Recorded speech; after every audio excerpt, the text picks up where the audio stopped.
6ನೇ ತಾರೀಕಿಂದ ವಿಧಾನಸಭಾ ಅಧಿವೇಶನ ನಡೀತಾ ಇದೆ. ಇವತ್ತು 3 ಗಂಟೆಗೆ ವಿಧಾನಸೌಧದ ನನ್ನ ಚೇಂಬರಲ್ಲಿ ಬಿಜೆಪಿಯ ಎಲ್ಲ ಪ್ರಮುಖರು, ನಮ್ಮ ರಾಜ್ಯದ ಅಧ್ಯಕ್ಷರು ವಿಜಯೇಂದ್ರ ಅವರು, ಎಲ್ಲರೂ ಕೂಡ ಸುನಿಲ್ ಮತ್ತು ಅಶ್ವಥ್ ನಾರಾಯಣ ಅವರು, ಜ್ಞಾನೇಂದ್ರ, ಈ ಥರದ್ದೆಲ್ಲ ನಮ್ಮ ಪ್ರಮುಖರು ಯಾರಿದ್ದಾರೋ ನಾವೆಲ್ಲ ಚರ್ಚೆ ಮಾಡ್ತೀರಿ. ಈ ಬಜೆಟ್ ಅಧಿವೇಶನದಲ್ಲಿ ಯಾವ ರೀತಿ ವಿಧಾನಸಭಾ ಅಧಿವೇಶನದಲ್ಲಿ BJP ಚರ್ಚೆಗಳನ್ನು, ಯಾವ ವಿಚಾರಗಳನ್ನು ತೆಗೆದುಕೊಳ್ಬೇಕು ಅನ್ನೋದ್ರ ಬಗ್ಗೆ ಒಂದು ಚರ್ಚೆಯನ್ನು ಇವತ್ತು ಮಧ್ಯಾಹ್ನ 3 ಗಂಟೆಗೆ ಸಭೆ ಕರೆದಿದ್ದೀನಿ ನಾನು. ಆ ಸಭೆಯಲ್ಲಿ ವಿರೋಧ ಪಕ್ಷದ ನಾಯಕರು ಕೂಡ ಮೇಲ್ಮನೆ ಸಲವಾದಿ ನಾರಾಯಣ ಸ್ವಾಮಿ ಅವ್ರಿಗೂ ಬರೋಕ್ಕೆ ಹೇಳಿದ್ದೀನಿ. ರವಿಯವರು ಈಗ ವೆಸ್ಟ್ ಬೆಂಗಾಲ್ಗೆ ಹೋಗಿದ್ದಾರೆ. ಅದಕ್ಕೋಸ್ಕರ ಉಳಿದಂಥವ್ರು ಯಾರ್ಯಾರು ಪ್ರಮುಖರು ಇದ್ದಾರೆ ಕರೆದಿದ್ದೀನಿ. ವಿಧಾನಸಭಾ ಅಧಿವೇಶನ ಕಳೆದ ಬಾರಿ ರೀತಿ ಈ ಬಾರಿನೂ ಕೂಡ ಸಮರ್ಥವಾಗಿ ಕಾಂಗ್ರೆಸ್ಸನ್ನು ಇಕ್ಕಟ್ಟಿಗೆ ಸಿಕ್ಕಿಸುವಂಥ ಕೆಲಸವನ್ನು ಮಾಡ್ತೀರಿ. ಈಗಾಗಲೇ ಕಾಂಗ್ರೆಸ್ ಒಂದು ಒಡೆದ ಮನೆ, ಜಗಳ ನಿಂತಿಲ್ಲ. ಈಗಾಗಲೇ ಧಮಕಿ ಹಾಕೋದು ಕೂಡ ರಾಜಾರೋಷವಾಗಿ ಬೀದಿಯಲ್ಲಿ ಧಮಕಿಗಳನ್ನು ಹಾಕ್ತಾ ಇದ್ದಾರೆ. ನನಗನ್ನಿಸ್ತದೆ ಈ ಸರ್ಕಾರ ಭಾಳ ದಿನ ಉಳಿಯಲ್ಲ ಅನ್ನೋ ರೀತಿ ಕಾಣ್ತಾ ಇದೆ. ಸರ್ಕಾರದ ಕಾಲಘಟ್ಟ ಮುಗಿತಾ ಇರೋದಕ್ಕೆ ಈಗೆಲ್ಲ ಈ ರೀತಿ ಶಾಸಕರು, ಕಾಂಗ್ರೆಸ್ ಶಾಸಕರು ಬೀದಿಗಿಳಿದು DK ಶಿವಕುಮಾರ್ ಪರವಾಗಿ ಮತ್ತು ಸಿದ್ದರಾಮಯ್ಯನವರ ಪರವಾಗಿ ಹೇಳಿಕೆಗಳನ್ನು ಕೊಡ್ತಾ ಇದ್ದಾರೆ. ಈ ವಿಚಾರನೂ ಕೂಡ ವಿಧಾನಸಭಾ ಅಧಿವೇಶನದಲ್ಲಿ ಬರ್ತೈತೆ. ಅದೇ ರೀತಿ ಮಹಿಳಾ ಮತ್ತು ಮಕ್ಕಳ ಕಲ್ಯಾಣ ಇಲಾಖೆಯಲ್ಲಿ ಕೂಡ ಆಗಿರ್ತಕ್ಕಂಥ ಅವ್ಯವಹಾರಗಳ ಬಗ್ಗೆ ಮತ್ತು ಬಡ್ಜೆಟಲ್ಲಿ ಇದುವರೆಗೂ 3 ಬಡ್ಜೆಟನ್ನು ಘೋಷಣೆ ಮಾಡಿದ್ದಾರೆ. ಅಲ್ಲಾಗಿರ್ತಕ್ಕಂಥ ಅನ್ಯಾಯಗಳೇನಿದೆ ಮತ್ತು ಹಣ ಬಿಡುಗಡೆ ಆಗದೇ ಇರೋಂಥದ್ದು ಮತ್ತು ರಾಜ್ಯವನ್ನು ಸಾಲದ ಕೂಪಕ್ಕೆ ತೆಗೆದುಕೊಂಡು ಹೋಗ್ತಾ ಇರ್ತಕ್ಕಂಥ ಸಿದ್ದರಾಮಯ್ಯ, ಇಡೀ ದೇಶದಲ್ಲೇ ನಾವು ಸಾಲ ಮಾಡೋದರಲ್ಲಿ ನಂಬರ್ 2 ಸ್ಥಾನದಲ್ಲಿದ್ದು, ದೇಶದಲ್ಲಿ 2ನೇ ಸ್ಥಾನದಲ್ಲಿದ್ದು. ಅದಕ್ಕೆ ಕಾರಣ ಅಂದರೆ ಸಿದ್ದರಾಮಯ್ಯ. ಆ ಪರಿಸ್ಥಿತಿಗೆ ಇವತ್ತು ರಾಜ್ಯವನ್ನು ದೂಡ್ತಾ ಇದೆ. ಹಿಂದೂ ಕಾರ್ಯಕರ್ತರ ಮೇಲೆ ನಿರಂತರವಾಗಿ ಕೊಲೆ ಆಗ್ತಾಯಿದೆ, ಹಲ್ಲೆ ಆಗ್ತಾಯಿದೆ. ಮೊನ್ನೆನೂ ಕೂಡ ಶಿವಮೊಗ್ಗ ಇರ್ಬೋದು, ಕೊಡಗಿರ್ಬೋದು, ಬೇರೆ ಬೇರೆ ಕಡೆಗಳಲ್ಲಿ ಹಿಂದೂ ಸಮಾವೇಶಕ್ಕೆ ಮುಂಚೆ ಎಲ್ಲ ಕಡೆ ಹಲ್ಲೆಗಳು ಮಾಡ್ತಾ ಇರೋದನ್ನು ನೋಡ್ತಾ ಇದ್ದೀವಿ. ಈ ಥರದ್ದೆಲ್ಲ ವಿಚಾರಗಳು, ಭಾಳಷ್ಟು ವಿಚಾರಗಳಿದೆ. ಬೆಂಗಳೂರಿನ ಕಸದ ಸಮಸ್ಯೆ ಮತ್ತು ಕಂದಾಯ ಇಲಾಖೆಯಲ್ಲಿ ಖಾತಾ ಮತ್ತು ರಿಜಿಸ್ಟ್ರೇಷನ್ಸ್ ಎಲ್ಲ ಸ್ಟಾಪ್ ಆಗಿರುವಂಥದ್ದು, ಆದಾಯ ಕುಸಿತ ಆಗಿರುವಂಥದ್ದು, ಇವೆಲ್ಲನೂ ಕೂಡ ಚರ್ಚೆ ಮಾಡ್ತೀರಿ. ರಾಜ್ಯ ಸರ್ಕಾರ ದಿವಾಳಿಗೆ ಬಂದಿರತಕ್ಕಂಥದ್ದು. ಮೊದಲು ಕಳೆದ ಬಾರಿ ದಿವಾಳಿ ಅಂಚಿಗೆ ಬಂದಿತ್ತು, ಈ ಬಾರಿ ಅದು ದಿವಾಳಿಗೆ ಹೋಗ್ತಿದೆ. ಈಗಾಗಲೇ ರಾಜ್ಯ ಸರ್ಕಾರ 3 ಲಕ್ಷ ಕೋಟಿ ಹಣವನ್ನು ಸಾಲ ತೆಗೆದುಕೊಂಡಿದೆ. ಈ ವರ್ಷನೂ ಕೂಡ ಇನ್ನೊಂದು ಲಕ್ಷ ಸಾಲ ತಗೊಳ್ತಾರೆ, ಇನ್ನೂ 1 ಲಕ್ಷಕ್ಕೆ ಜಾಸ್ತಿ ತಗೊಳ್ತಾರೆ. ಎಲ್ಲ ಮುಖ್ಯಮಂತ್ರಿಗಳು ಸಾಲ ಏನು ಮಾಡಿದಾರ, ಒಂದು 10-12 ಜನ, ಇವರೊಬ್ಬರೇ, ಸಿದ್ದರಾಮಯ್ಯ ಒಬ್ಬರೇ ಅಷ್ಟು ಸಾಲ ಮಾಡಿದ್ರು. ನನಗನ್ಸೋ ಪ್ರಕಾರ ಎಲ್ಲರದ್ದು ಶೇರು 46% ಏನೋ ಇದ್ರೆ, ಇವರೊಬ್ಬರದೇ 54% ಏನೋ ಸಾಲದಲ್ಲಿ, ಸಾಲ ಮಾಡಿರೋದ್ರಲ್ಲಿ ಶೇರ್ ಇದೆ. ಅಂದರೆ ಇವು ಸರ್ಕಾರ ಮುಗಿಯೋಷ್ಟೊತ್ತಿಗೆ 2 ವರ್ಷದಲ್ಲಿ 6 ಲಕ್ಷ ಕೋಟಿ ಮಾಡ್ತಾರೆ. ಅಂದರೆ ಇಡೀ ನಮ್ಮ ಸ್ವಾತಂತ್ರ್ಯ ಬಂದಾಗಿಂದ ಸಾಲ ತಗೊಂಡ್ರೆ ಇವರೊಬ್ಬರೇ ಅದರ ಸಾಲ. ಅಂದರೆ ಈಗಾಗಲೇ ನಮ್ಮ ಜನಗಳ ಮೇಲೆ 1 ಲಕ್ಷ ತೆರಿಗೆ ಇದೆ, ಒಬ್ಬೊಬ್ಬ ಮನುಷ್ಯನ ಮೇಲೆ 1 ಲಕ್ಷ ತೆರಿಗೆ ಇದೆ, ಸಾಲ ಇದೆ. ಸಾಲ ಮಾಡಲಿ, ನೀವು ಮಾಡದೇ ಇದ್ರು ನಿನ್ನ ಮೇಲೆ 1 ಲಕ್ಷ ಸರ್ಕಾರ ಹಾಕಿದ್ದಾರೆ. ಈ ಸಿದ್ದರಾಮಯ್ಯ ಒಬ್ಬರೇ 1 ಲಕ್ಷ ಆಗ್ತಾ ಇದೆ. ಅದರಿಂದ ಈ ವಿಚಾರವಾಗೂ ಕೂಡ ವಿಧಾನಸಭಾ ಅಧಿವೇಶನದಲ್ಲಿ ಮಾಡ್ತೀರಿ. ಈ ಸರ್ಕಾರ ಹಾಳಾಗಿರುವಂಥ, ಆರ್ಥಿಕ ದುಸ್ಥಿತಿಗೆ ತಂದಂಥ ಈ ಸರ್ಕಾರದ ವಿರುದ್ಧ BJP ತನ್ನ ಹೋರಾಟವನ್ನು ನಾವು ಮಾಡ್ತೀವಿ.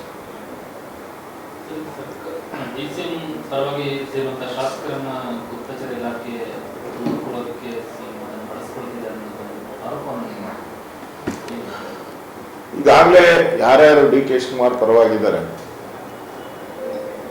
ಅವರ ಚಲನವಲಯಗಳನ್ನು ನೋಡುವಂಥದ್ದಕ್ಕೆ ಮುಖ್ಯಮಂತ್ರಿಗಳು ಒಬ್ಬ SP ನೇತೃತ್ವದ ಒಂದು ತಂಡವನ್ನೇ ಮಾಡಿದ್ದಾರೆ. ಈಗ ಕುಮಾರಸ್ವಾಮಿ ಬೇರೆ ಬೇರೆ ಅಪೋಸಿಷನ್ ಅವ್ರಿಗೆ ಹೆಂಗೆ SITಗಳನ್ನು ಮಾಡ್ತಾ ಇದ್ರು, ಇವ್ರಿಗೊಂದು SIT ಮಾಡಿದ್ದಾರೆ.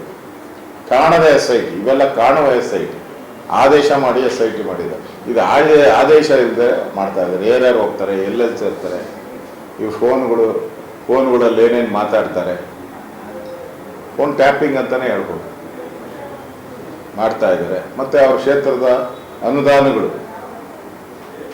ಅನುದಾನಗಳನ್ನು ಕೂಡ ಕಡಿತ ಮಾಡುವಂಥ ಒಂದು ಕೆಲಸವನ್ನು ಸಿದ್ದರಾಮಯ್ಯ ಮತ್ತು ಅವರ ತಂಡದವರು ಮಾಡ್ತಾ ಇದ್ದಾರೆ. ಹೀಗಾಗಿ ಪತ್ತೆ ಹಚ್ಚಕ್ಕೆ ಅವ್ರದ್ದೇ ಒಂದು ತಂಡ ಮಾಡ್ಕೊಂಡಿದ್ದಾರೆ. ಅದೊಂದು SIT, ಕಾಣದ SIT, ಕಣ್ಣಿಗೆ ಕಾಣದ SIT.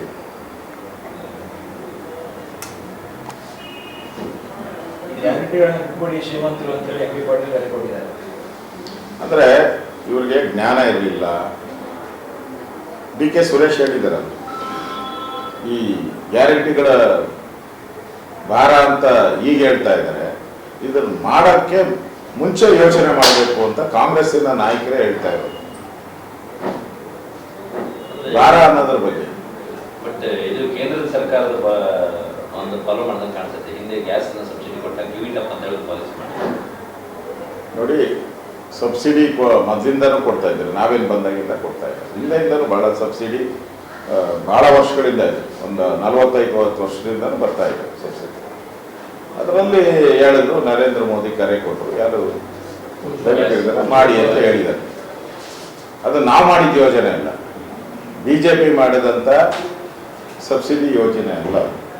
ಹಿಂದೆ ಇತ್ತು, ಹಿಂದೆ ಕಾಂಗ್ರೆಸ್ ಅವರೇ ಮಾಡಿದ್ರು. ಈಗ ಇವರೇ ಮಾಡಿದ ಯೋಜನೆ ಅವಾಗ ಹೇಳ್ಬೋದಾಯ್ತಲ್ಲ. ಯೋಜನೆ ಮಾಡೋವಾಗೆ ಯಾರ್ಯಾರು ಧನಿಕರಿದ್ದಾರೆ ನೀವು ತಗೋಬೇಡಿ ಅಂತ ಅವಾಗೇ ಘೋಷಣೆ ಮಾಡ್ಬಿಡ್ಬೋದಾಯ್ತು. ಚುನಾವಣೆಗೆ ಯಾವಾಗ ಅನೌನ್ಸ್ ಮಾಡಿದ್ರು ಅವಾಗೇನು ಹೇಳಿಲ್ಲ, ಕಾಕಾ ಪಾಟೀಲ್ ನಿನಗೂ ಫ್ರೀ, ಮಾದೇವಪ್ಪ ನಿನಗೂ ಫ್ರೀ ಅಂತ ಹೇಳಿದ್ರಲ್ಲ. ಅಂದ್ರೆ ಉಳ್ಳವರು ತಾನೆ, ಮಾದೇವಪ್ಪನೂ ಉಳ್ಳವರು, ಕಾಕಾ ಪಾಟೀಲು ಉಳ್ಳವರು. ಅವಾಗ ನೀವೇ ಹೇಳಿದ್ದೀರ ಉಳ್ಳವರಿಗೂ ಕೊಡ್ತೀನಿ ಅಂತ. ಈಗ ಕೊಡಲ್ಲ ಅಂದ್ರೆ ಇದು ಮಾತಿಗೆ ತಪ್ಪದಂಗೆ ಆಗಲ್ವಾ? ನೀವು ಮೋಸ ಮಾಡ್ದಂಗೆ ಆಗಲ್ಲ, ಜನಗಳಿಗೆ ದ್ರೋಹ ಬಗ್ದಂಗೆ ಆಗಲ್ವಾ? ಹೇಳ್ಬಿಟ್ಟಿದ್ದೀರಲ್ಲ. ನರೇಂದ್ರ ಮೋದಿ ಏನಾನ ಈ ತರ ಯೋಜನೆ ಮಾಡೋವಾಗ ಏನಾನ ಹೇಳಿದ್ರ? ನಾವೇನು ಯೋಜನೆನೇ ಮಾಡಿಲ್ಲ. ಯೋಜನೆ ಹಿಂದೆ ಇದ್ದ ಸರ್ಕಾರಗಳು ಮಾಡಿತ್ತು ಸಬ್ಸಿಡಿದು, ಗ್ಯಾಸ್ ಸಿಲಿಂಡರ್ ಬಗ್ಗೆ. ಅದರಿಂದ ಈಗ ಇವೆಲ್ಲ ಸೂಚನೆ ಏನು ಅಂದರೆ, ಸರ್ಕಾರ ಪಾಪರ್ ಆಗಿರೋದಕ್ಕೆ ಇದೆಲ್ಲ ಒಂದು ಕನ್ನಡಿ ಹಿಡ್ದಂಗೆ. ಪಾಪರ್ ಆಗಿರೋದಕ್ಕಿಂತ ಇದಕ್ಕಿಂತ ಇನ್ನೇನು ಬೇಕಾದ ಅವಶ್ಯಕತೆನೇ ಇಲ್ಲ ಅಂತ ಅನಿಸುತ್ತೆ.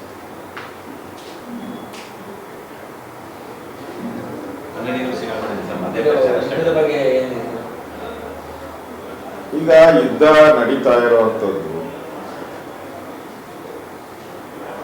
ಎಲ್ಲರಿಗೂ ಒಂದು ರೀತಿ ಆಘಾತ ಆಗಿದೆ ಮತ್ತು ಭಯ, ಕಳವಳ.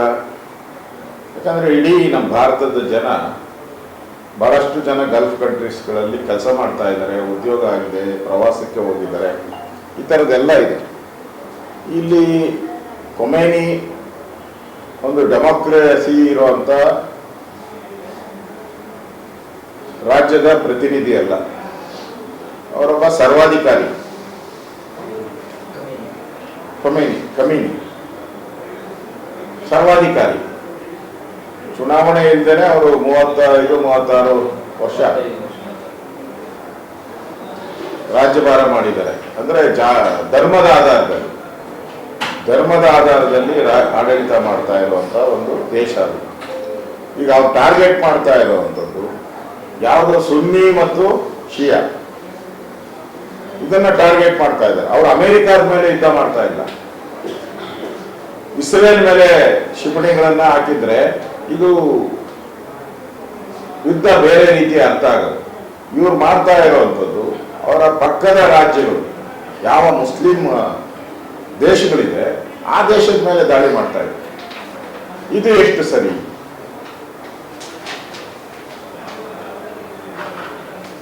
ಅದರಿಂದ ಇಲ್ಲೂ ಕೂಡ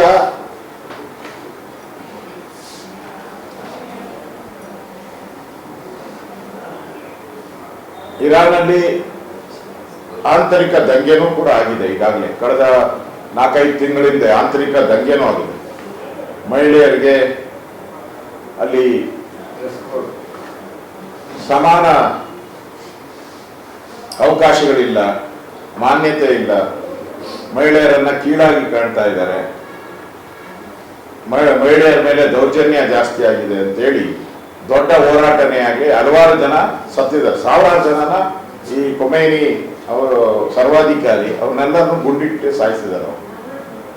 ಅದು ದೊಡ್ಡ ಹೋರಾಟ. ಯಾರೋ ಒಬ್ಬ ಹೆಣ್ಮಗಳು ಆ ಪ್ರತಿಭಟನೆ ಕೂದಲು ಕಟ್ ಮಾಡೋಣ ಮುಖಾಂತರ ಪ್ರತಿಭಟನೆಯನ್ನು ಮಾಡಿದ್ ನೋಡಿ ಬಹಳ ಜನ. ಇವತ್ತು ಅಷ್ಟೇ ನಾವು ಬೆಂಗಳೂರಲ್ಲಿ ಇಂಡಿಯಾದಲ್ಲೆಲ್ಲ ಪ್ರತಿಭಟನೆಗಳು ಮಾಡಿದ್ದಾರೆ ಈ ಶಿಯಾ ಸಮುದಾಯದವರು. ಇರಾನಲ್ಲೇ ಖೊಮೈನಿ ಸತ್ತಿದ್ದಕ್ಕೆ ವಿಜೃಂಭಣೆ ಮಾಡಿರೋದನ್ನು ನಾವು ನೋಡ್ತಾ ಇದ್ದೀವಿ. ಅಲ್ಲೇ ಇವತ್ತು ಬಂದಿದೆ, ಎಲ್ಲ ಮಾಧ್ಯಮದಲ್ಲೂ ಬಂದಿದೆ, ಎಲ್ಲ ಪತ್ರಿಕೆಯಲ್ಲೂ ಬಂದಿದೆ. ಅಂದ್ರೆ ಅಲ್ಲಿ ಸಮಾನತೆ ಇಲ್ಲ, ಸರ್ವಾಧಿಕಾರ, ಚುನಾವಣೆಗಳಿಲ್ಲ. ಏನಾಗಿದೆ, ಯಾವುದೇ ಒಂದು ದೇಶದಲ್ಲಿ ಧರ್ಮ ಮತ್ತು ಅಧಿಕಾರ, ಆಡಳಿತ ಇವೆಲ್ಲ ಒಬ್ಬರ ಕೈಯಲ್ಲೇ ಸಿಕ್ಕಿದ್ರೆ ಇದನ್ನ ಸರ್ವಾಧಿಕಾರಿ ಅನ್ನೋದು. ಆ ರೀತಿಯ ಒಂದು ಸರ್ವಾಧಿಕಾರದ ಒಂದು ಆಗಿದೆ ಇಲ್ಲಿ. ಅದರಿಂದ ನಮ್ಮ ದೇಶಕ್ಕೂ ಇದರಿಂದ ಯುದ್ಧ ನಿಲ್ಲಬೇಕು ಅನ್ನೋದು ಈಗಾಗಲೇ ಪ್ರಧಾನಿ ನರೇಂದ್ರ ಮೋದಿಯವರು ಹೇಳಿದ್ದಾರೆ, ನಮ್ಮ ಪಾರ್ಟಿನೂ ಹೇಳಿದ್ದಾರೆ, ಯುದ್ಧನೇ ಸೊಲ್ಯೂಷನ್ ಅಲ್ಲ ಅಂತ ಹೇಳಿ. ಮತ್ತೆ ನಮ್ಮ ಯಾರ್ಯಾರು ಸಿಕ್ಕಾಕೊಂಡಿದ್ದಾರೆ, ನಮ್ಮ ದೇಶದವರು, ನಮ್ಮ ಕನ್ನಡಿಗರು, ಅವರೆಲ್ಲ ಸೇಫ್ಟಿಯಾಗಿ ಇರೋ ರೀತಿ ನರೇಂದ್ರ ಮೋದಿಯವರು ಈಗಾಗಲೇ ಆ ದೇಶದ ಪ್ರಧಾನಿಗಳ ಜೊತೆ, ಅಲ್ಲಿ ಅಧಿಕಾರಿಗಳ ಜೊತೆ ಮಾತಾಡಿದ್ದಾರೆ. ನಮಗೆ ನಮ್ಮ ದೇಶದ, ಅದರಲ್ಲೂ ಕನ್ನಡಿಗರ ಪ್ರಾಣ ಮತ್ತು ಅವರ ಸೇಫ್ಟಿ ಬಹಳ ಇಂಪಾರ್ಟೆಂಟು. ನಾವು ಕೂಡ ನಮ್ಮ ಕೇಂದ್ರದ ನಾಯಕರಿಗೆ ಈ ಏನು ತೊಂದರೆ ಆಗದಂಗೆ ಅವರೆಲ್ಲ ಮರಳಿ, ಯಾರ್ಯಾರು ಟೂರಿಸ್ಟ್ಗಳು ಹೋಗಿದಾರೋ ಅವರೆಲ್ಲರೂ ಮರಳಿ ವಾಪಸ್ ಬರೋ ರೀತಿ, ಮತ್ತು ಅಲ್ಲಿರೋರು ಯಾರು ವಾಪಸ್ ಬರ್ತೀನಿ ಅಂತಾರೋ ಅವ್ರಿಗೆ ಬರೋವಂಥದ್ದಕ್ಕೆ ಈಗಾಗಲೇ ಉನ್ನತ ಮಟ್ಟದ ಒಂದು ಸಭೆನೂ ಕೂಡ ಆಗಿದೆ. ಕೇಂದ್ರ ಸರ್ಕಾರ ಈಗಾಗಲೇ ಹಿಂದೆ ಬಹಳಷ್ಟು ದೇಶಗಳಲ್ಲಿ ಯುದ್ಧ ಆದಾಗ, ರಷ್ಯಾ ಮತ್ತು ಉಕ್ರೇನ್ ಯುದ್ಧ ಆದಾಗೂ ಕೂಡ ನಮ್ಮ ವಿದ್ಯಾರ್ಥಿಗಳೆಲ್ಲ ಅಲ್ಲಿಂದ ತಗೊಂಬಂದಿದ್ದಾರೆ. ಬೇರೆ ಬೇರೆ ದೇಶದಲ್ಲಿ ಈ ಸಲ ಸಮಸ್ಯೆ ಆದಾಗ ಪ್ರಧಾನಿ ನರೇಂದ್ರ ಮೋದಿಯವರು ಇನಿಷಿಯೇಟ್ ಮಾಡಿ ಅಲ್ಲಿಂದ ವಾಪಸ್ ತಂದಿರೋ ಒಂದು ರೆಕಾರ್ಡು ಇದೆ.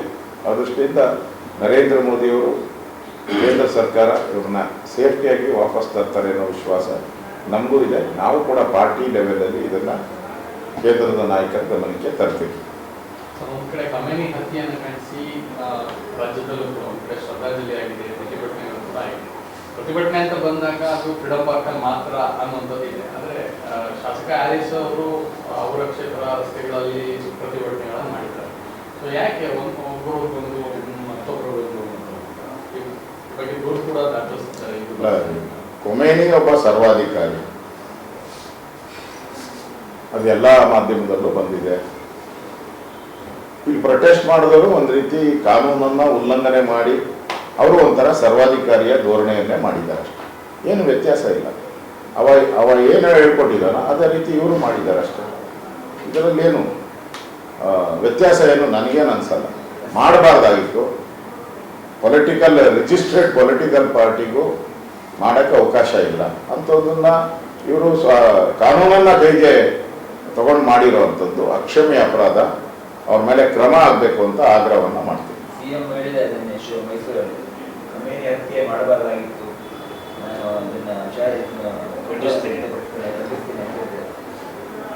ಅದು ಕಾಂಗ್ರೆಸ್ ಅವರ ಸ್ಟ್ಯಾಂಡ್. ಅದು ಕಾಂಗ್ರೆಸ್ ಅವರ. ನಾವು ಯುದ್ಧ ಆಗಬಾರ್ದು ಅನ್ನೋ ಪರವಾಗಿರೋ ಅಂತ, ಆಗಬಾರ್ದು ಅಂತ, ಯುದ್ಧ ಆಗಬಾರ್ದು. ನಾವೆಲ್ಲರ ಜೊತೆ, ಇರಾನ್ ಜೊತೆನೂ ನಮ್ಮ ಸಂಬಂಧ ಚೆಂದಾಗಿದೆ, ಇಸ್ರೇಲ್ ಜೊತೆನೂ ಸಂಬಂಧ ಇನ್ನೂ ಚೆಂದಾಗಿದೆ. ಯಾಕಂದರೆ ಕಾರ್ಗಿಲ್ ಯುದ್ಧದಲ್ಲಿ ನಮ್ಮ ಜಯಕ್ಕೆ ಇಸ್ರೇಲ್ ಬಹಳ ಪ್ರಮುಖವಾದಂಥ ಕಾರಣ. ಅವತ್ತು ಅಟಲ್ ಬಿಹಾರಿ ವಾಜಪೇಯಿ ಅವರ ಜೊತೆ ನಿಂತಂಥದ್ದು ಇಸ್ರೇಲ್ ಜನ. ಇಸ್ರೇಲಿನ ನಮ್ಮ ಟೆಕ್ನಾಲಜಿ ಅವತ್ತು ನಮ್ಮ ಜೊತೆ ನಿಂತಿದ್ದರಿಂದ ನಾವು ಕಾರ್ಗಿಲಲ್ಲಿ ಬೇಗ ಜಯವನ್ನು ಸಾಧಿಸುವಂಥದ್ದಕ್ಕೆ ಅದು ಒಂದು ಕಾರಣ. ಅದರಿಂದ ಅವ್ರ ಜೊತೆ ನಮ್ಮ ಸಂಬಂಧನೂ ಚೆನ್ನಾಗಿದೆ. ಅದರಿಂದ ನಾವು ಯಾವುದೇ ದೇಶವನ್ನು ಎರಡೂ ದೇಶದಲ್ಲಿ ನಾವು ವಿರೋಧಿಗಳಲ್ಲ.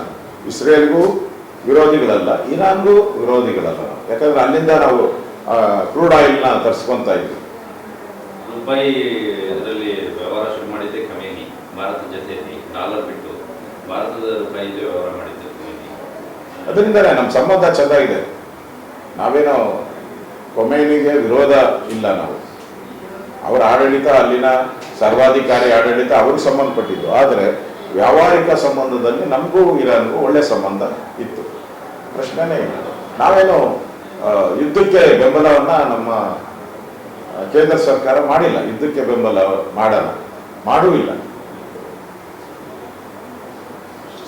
ಕರ್ನಾಟಕ ಸರ್ಕಾರ ತೆಗೆದುಕೊಂಡಿರುವಂತಹ ಕ್ರಮಗಳನ್ನು ಸಮಾಧಾನದ ರೀತಿಯ ನಿರ್ಮಾಣ ಪ್ರಾಧಿಕಾರ ಇರ್ಬೋದು, ರಾಜ್ಯದಲ್ಲಿ ಕನ್ನಡಿಗರನ್ನು ವಾಪಸ್ ಕರೆತರುವಂತಹ ರಾಜ್ಯ ಸರ್ಕಾರ ತೆಗೆದುಕೊಂಡಿರುವಂತಹ ಕ್ರಮಗಳು ಸಮಾಧಾನಕರವಾಗಿದೆಯಾ?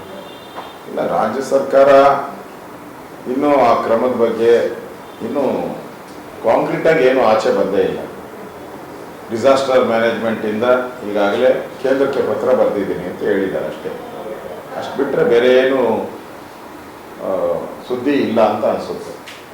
ಅದರಿಂದ ನನಗೆ ಅನಿಸೋ ಪ್ರಕಾರ ಇಲ್ಲಿಂದ ಒಂದು ಸ್ವತಃ ಮುಖ್ಯಮಂತ್ರಿಗಳು, ಉಪಮುಖ್ಯಮಂತ್ರಿಗಳು ಹೋಗಿ ಪ್ರಧಾನಮಂತ್ರಿಗಳನ್ನು, ಕೇಂದ್ರದ ರಕ್ಷಣಾ ಸಚಿವರನ್ನು ಭೇಟಿ ಮಾಡಿ ನಮ್ಮ ಕನ್ನಡಿಗರ ಸೇಫ್ಟಿ ಬಗ್ಗೆ ಮನವರಿಕೆ ಮಾಡಿ ಅವರನ್ನು ಕರೆಸುವಂಥ ಪ್ರಯತ್ನಕ್ಕೆ ಚಾಲನೆ ಕೊಟ್ಟರೆ ಒಳ್ಳೆಯದು ಅಂತ ನನ್ನ ಸಲಹೆ ಅಷ್ಟೇ. ಸೊ ಮಾರ್ಚ್ 6ರಿಂದ ಗುತ್ತಿಗೆದಾರರು ಪ್ರತಿಭಟನೆ ಕರೆ ಕೊಟ್ಟಿದ್ದಾರೆ. ಅಂದರೆ ಎಲ್ಲ ರಾಜ್ಯ ಸರ್ಕಾರ ಕೊಟ್ಟಂಥ ಗಡುವನ್ನು ಮೀರಿ ರಾಜ್ಯ ಸರ್ಕಾರ ಅವರು ಯಾವುದೇ ರೀತಿಯಾದಂಥ ಹಣ ಬಿಡುಗಡೆ ಮಾಡಿಲ್ಲ. ಸೊ ಅಂದರೆ ಗುತ್ತಿಗೆ ಸಂಪೂರ್ಣ ಕಾಮಗಾರಿ ನಿಲ್ಲಿಸ್ತೀವಿ ಅಂತ ಕೂಡ ರಾಜ್ಯ ಸರ್ಕಾರ ತಲೆ ಕೆಡಿಸ್ಕೊಂಡಿಲ್ಲ ಅನ್ನೋದು ಇದರಿಂದ ಸ್ಪಷ್ಟ ಆಗುತ್ತೆ. ಇಲ್ಲ, ಇನ್ನು ಜನ ಕಾಂಟ್ರಾಕ್ಟರ್ಗಳು, ನೌಕರರು ಕಾದು ಸಾಕಾಗ್ಬಿಟ್ಟಿದೆ. 3 ವರ್ಷ ಕಾದು ನೋಡಿದ್ರು, ಯಾವುದೇ ಸಮಸ್ಯೆಗೆ ಪರಿಹಾರ ಮಾಡಲಿಲ್ಲ. ಅವರ ಮ್ಯಾನಿಫೆಸ್ಟೋಗಳಲ್ಲಿ ಏನೇನು ಹೇಳಿದ್ರು ಅದರ 10% ಈಡೇರಿಕೆ ಮಾಡಿಲ್ಲ. ಮಾತ್ರ ಸಿದ್ದರಾಮಯ್ಯ 100ಕ್ಕೆ 100% ಅಂತ ಇದೆ. ನಾನು ವಿಧಾನಸಭಾ ಅಧಿವೇಶನದಲ್ಲಿ ಅದೆಲ್ಲ ಪ್ರಸ್ತಾವ ಮಾಡ್ತೀನಿ. ನಾನು ಈಡೇರಿಸೇ ಇಲ್ಲ. ಈಗ ಕಾಂಟ್ರಾಕ್ಟರ್ಗಳು 35,000 ಕೋಟಿ ಹಣ ಬರಬೇಕು ಅಂತ ಹೇಳಿದ್ರೆ ಅದನ್ನು BJP ಸರ್ಕಾರ ನಮ್ಮ ಬ್ಯಾಲೆನ್ಸ್ ಉಳಿಸೋಗಿತ್ತು ಸುಗು ಬೀಳ್ತಾರೆ. ನಾನು ಸಿದ್ದರಾಮಯ್ಯ ಕೇಳ್ತೀನಿ, ಅಪ್ಪ ಪುಣ್ಯಾತ್ಮ, ನೀನು ಅಧಿಕಾರ ಬಿಟ್ಟು ಹೋದಲ್ಲ, BJPಗೆ ಅಧಿಕಾರ ಬಂತಲ್ಲ, ಅವಾಗ ಎಷ್ಟು ಬಿಟ್ಟು ಹೋಗಿದ್ದೆ ಅದನ್ನ ಹೇಳು. ಅದನ್ನ ಹೇಳ್ಬಿಟ್ಟು ಆಮೇಲೆ ನಮ್ಗೆ ಹೇಳು. ನೀನ್ ಮಾತ್ರ ಏನ್ ನಮ್ಗೇನು ಲಾಭ ಮಾಡಿಕೊಟ್ಟು ಹೋಗಿದ್ದೆ? ನೀ ಮಾಡಿದಾಗ 23,000 ಕೋಟಿ ಸಾಲ ಇತ್ತು. BJP ತಲೆ ಮೇಲೆ ಹಾಕಿ ಹೋಗಿದ್ದು 23,000 ಕೋಟಿ ಏನು ಅಂದಾಜು. ನೀನ್ ನಮ್ಮ ತಲೆ ಮೇಲೆ ಹಾಕ್ಬಿಟ್ಟು ಈ BJP ಹಾಕ್ಬಿಟ್ಟು ಹೋದ್ರಂತೆ.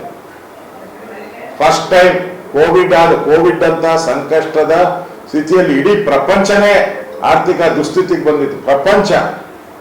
ಅಂಥದ್ರಲ್ಲಿ ಕೋವಿಡ್ ಆದ್ಮೇಲೆ ಬಸವರಾಜ ಬೊಮ್ಮಾಯಿ ಸರ್ಪ್ಲಸ್ ಬಜೆಟ್ ಮಾಡಿದ್ದಾರೆ. ನಿಮ್ಗೆ ಯೋಗ್ಯತೆ ಇದೆಯಾ? 3 ಬಜೆಟ್ ಮಾಡಿದ್ದೀರ, 3 ಬಜೆಟ್. ನೀವು 3 ಬಜೆಟ್ ಡಿಫಿಷಿಯೇಟ್ ಬಜೆಟ್. ಯಾಕೆ ಬೊಮ್ಮಾಯಿ ಮಾಡಿದ್ದನ್ನ ನೀವು ಕಂಟಿನ್ಯೂ ಮಾಡಕ್ಕೆ ಯಾಕಾಗ್ಲಿಲ್ಲ? ನಿಮ್ಗೆ ಯೋಗ್ಯತೆ. ಬೊಮ್ಮಾಯಿ ಸರ್ಪ್ಲಸ್ ಬಜೆಟ್ ಮಾಡಿದ್ರಲ್ಲಿ ಏನಾದ್ರು ನಿಮ್ಗೆ ಅಭಿಪ್ರಾಯ ಇದ್ರೆ ಹೇಳ್ಬೇಕಾಯ್ತು. ಅವತ್ತೆ ಬಜೆಟ್ ಮಾಡುವಾಗ ನೀವೇ ಇದ್ರಲ್ಲ ಮನುಷ್ಯರು, ಅವಾಗ ಯಾಕೆ ಕ್ವಶನ್ ಮಾಡಲಿಲ್ಲ ಸರ್ಪ್ಲಸ್ ಬಜೆಟ್ ಮಾಡಿದಾಗ? ಈಗ ಪ್ರಶ್ನೆ ಮಾಡ್ತಾ ಇದ್ದೀರಾ ಬ್ಯಾಲೆನ್ಸ್ ಬಿಟ್ಟು ಹೋದ್ರು ಅಂತೇಳಿ. ನೀವು ಎಷ್ಟು ಬ್ಯಾಲೆನ್ಸ್ ಬಿಟ್ಟು ಹೋದ್ರಿ ಅನ್ನೋದನ್ನ ಜನಕ್ಕೆ ಹೇಳಿ.